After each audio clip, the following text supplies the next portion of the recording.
एक बार एक साधु एक गांव में हर रोज़ भिक्षा मांगने जाया करता था और जिस घर में भी जाता था कोई आटा, कोई दाल, कोई चावल, कोई सब्जी उसे दे ही देता था। इस तरह वो अपना पेट भर लेता था।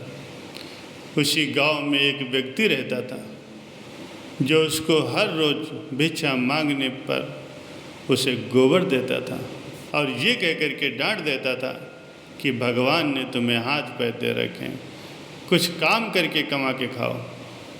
वो साधु चुपचाप गोबर ले कर के चला जाता और अपने आश्रम पर ले जाकर एक तरफ ढेर लगा देता।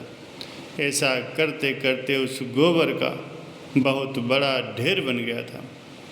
साधु भी हर रोज़ भिक्षा मांगने जाता और वो आदमी भी हर रोज़ ही उसे गोबर देता और गांव के अन्य लोग उसे खाना देते।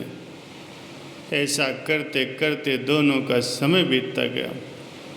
जब दोनों ही अपनी जीवन यात्रा पूरी करके भगवान के घर पहुँचे तो गोबर डालने वाले इंसान को खाने में भगवान के घर गोबर मिला। तो उसने कहा, भगवान मैं गोबर भला कैसे खा सकता हूँ।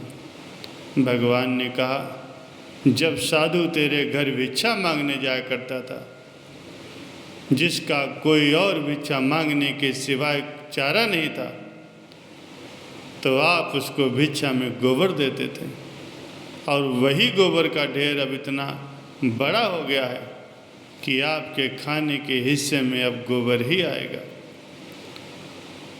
तो उस व्यक्ति ने भगवान के आगे विनती की और कहने लगा, प्रभु मैं गोबर नहीं खा सकता, कृपया इस समस्या का कोई समाधान बताइए। भगवान ने कहा, कर्मों का फल तो अवश्य ही भोगना पड़ता है। अब वो इंसान प्रभु के आगे रोता है, गिड़गिड़ाता है और कहता है, प्रभु इस समस्या का कोई समाधान बताइए, मुझसे ये गोबर नहीं खाया जाएगा। अब इस सारे गोबर को आप हर रोज़ एक कपड़े में डालकर पानी के साथ धोते रहो, इस प्रकार आपके कर्म कट जाएंगे। ऐसा करते करते उसको गोबर को धोने में कम से कम 1 साल लगा और सबसे आखिरी में गोबर का जो आखिरी अंश था, भूसा और घास का कुछ हिस्सा उस कपड़े के ऊपर रह गया। तो भगवान बोले, अब आपको ये हिस्सा तो खाना ही पड़ेगा। वो इंसान फिर रोने लगा और कहने लगा, प्रभु मैं इसको कैसे खाऊं। प्रभु ने कहा, किसी के बुरे कर्मों को मैं कम तो कर सकता हूं, लेकिन बिल्कुल ख़त्म नहीं कर सकता, इसलिए आपको ये तो खाना ही पड़ेगा। भगवान ने उसे समझाया कि आप गोबर खाने से बच गए, अगर आप उसको न धोते तो वो सारा ही गोबर आपको ही खाना पड़ता। प्यारे सज्जनों, इसी प्रकार जब हम जमीन में कोई फल का पौधा लगाते हैं तो उसको उगने में और बड़ा होने में काफ़ी समय लगता है और फिर वही 2-4 साल के बाद बड़ा होता है, उस पर फल लगते हैं। क्योंकि किसी भी कर्म का फल 1 दिन में 2 दिन में नहीं मिलता, चाहे वो अच्छा हो या बुरा हो। ये अब आपके ऊपर निर्भर करता है कि आप कर्म कौन सा कर रहे हो।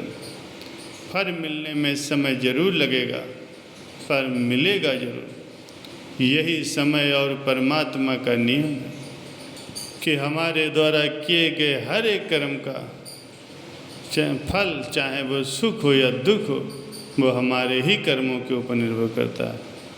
हमें सुख और दुख अपने द्वारा किए गए कर्म का हिसाब किताब तो चुकता ही करना पड़ेगा। प्यारे सज्जनों,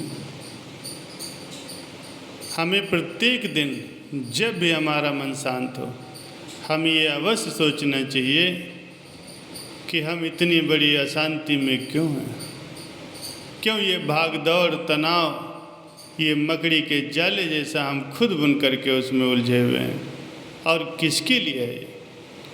जो हमें बुरा लगता है वो कभी भी दूसरे को मत दो, जैसे कि कड़वी बात, गाली, गुस्सा, बेइज्जती, अपमान या सड़ा गड़ा खाने पीने का कोई सामान।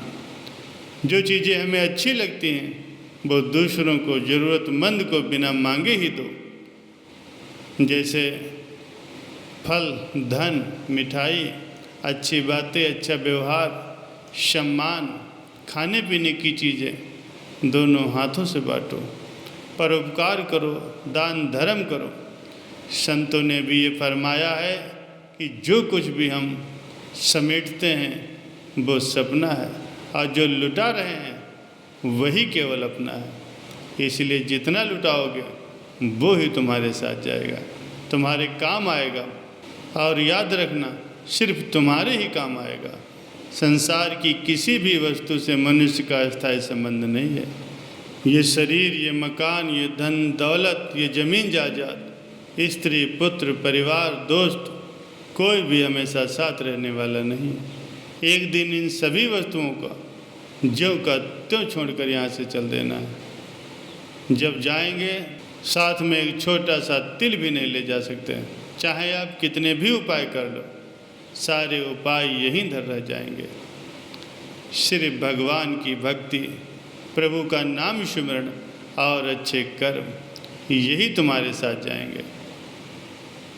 साथ में जो जाएगा वही तुम्हारा अपना हुआ, और जो नहीं ले जा सकते वो सब पराया हुआ।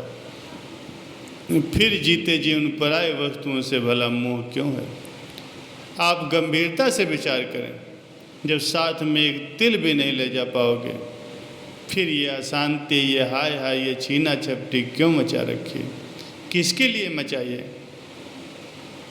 संत महापुरुष फरमाते हैं कि हर कार्य को प्रभु के निमित्त समझकर उसका फल प्रभु पर छोड़ दो, तो वो कभी भी तुम्हारा बुरा नहीं करेगा।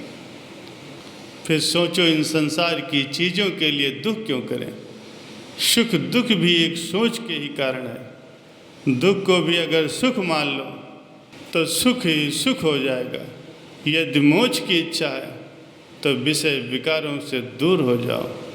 संसार की झूठी चीज़ों को अपने दिल से निकाल दो और संतोष, दया, सरलता और प्रभु का सिमरन भजन अपने जीवन में बढ़ाओ। और सदैव अच्छे कर्म करो, निष्काम कर्म करो, क्योंकि कर्मों का फल हमें अवश्य ही भुगतना पड़ेगा। इसलिए जब हम किसी को दान देते हैं तो फिर सोच समझ कर दान दें, क्योंकि एक दिन वो दान हमें डबल होकर के मिलेगा। इसी प्रकार हर काम को करते समय भी ध्यान रखें कि आप कौन सा काम कर रहे हैं, सही कर रहे हैं या गलत कर रहे हैं। इसलिए कभी भी भूल कर भी किसी की आत्मा को न दुखाएं, किसी को दुख और तकलीफ़ न दें। ज़्यादा से ज़्यादा जितना हो सके अपनी तरफ से सदैव अच्छा व्यवहार ही करें। सत्संग सुनने के लिए आप सभी का बहुत बहुत धन्यवाद।